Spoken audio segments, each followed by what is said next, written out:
ನಾನು ಹಿಂದೆ ಮುಖ್ಯಮಂತ್ರಿಯಾಗಿರುವಾಗ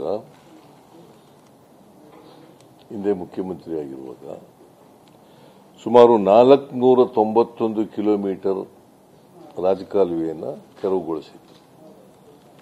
491 ಕಿಲೋಮೀಟರ್. ಇಂದಿನ ಸರ್ಕಾರ ಇದ್ದಾಗ 195 ಕಿಲೋಮೀಟರ್ ತೆರವು ಮಾಡಲಿಕ್ಕೆ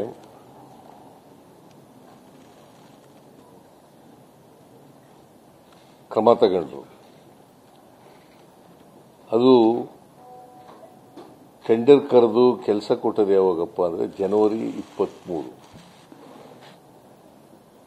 ಅಂದ್ರೆ ಮೊದಲಿಂದ ತಗೊಂಡಿದ್ರೆ ತೆರವು ಮಾಡಕ್ಕೆ ಕೆಲಸ ಮಾಡಿದ್ರೆ ಈ ಸಮಸ್ಯೆ ಇವತ್ತಿನ ಸಮಸ್ಯೆ ಬಗೆಹರಲಿಕ್ಕೆ ಬರಲಿಕ್ಕೆ ಸಾಧ್ಯ ಆಗ್ತಿರಲಿಲ್ಲ. ಅದಕ್ಕೆ 2 ವರ್ಷ ಟೈಮ್ ಕೊಟ್ಟಿದ್ದಾರೆ. ಜನವರಿ 23ರಿಂದ 25 ಜನವರಿಗೆ ಸುಮಾರು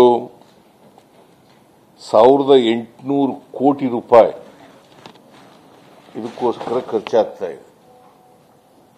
1800 ಕೋಟಿ.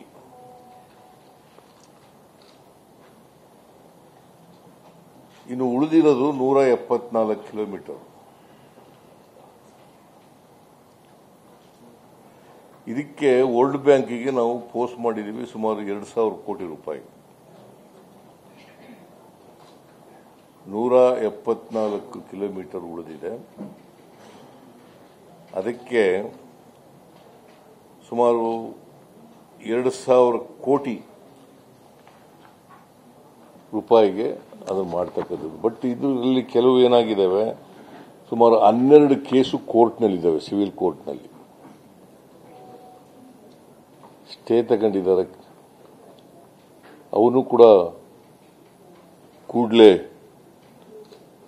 ಅಡ್ವೊಕೇಟನ್ನ ಈಗ ಕಾರ್ಪೊರೇಷನ್ ಅಡ್ವೊಕೇಟ್ಸ್ ಅಪೇರ್ ಆಗ್ತಾ ಇದ್ದಾರೆ.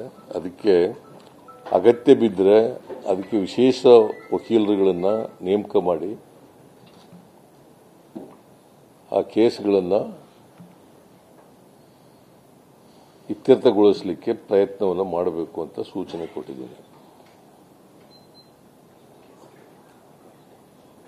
ಇದು ಈ ಕೇಸ್ಗಳಿಗೆ ಸಂಬಂಧಪಟ್ಟಂತೆ 12.15 ಕಿಲೋಮೀಟರ್ ಕೋರ್ಟ್ಗಳಲ್ಲಿ, ಸಿವಿಲ್ ಕೋರ್ಟ್ಗಳಲ್ಲಿ ಪೆಂಡಿಂಗ್ ಇರತಕ್ಕಂಥದ್ದು.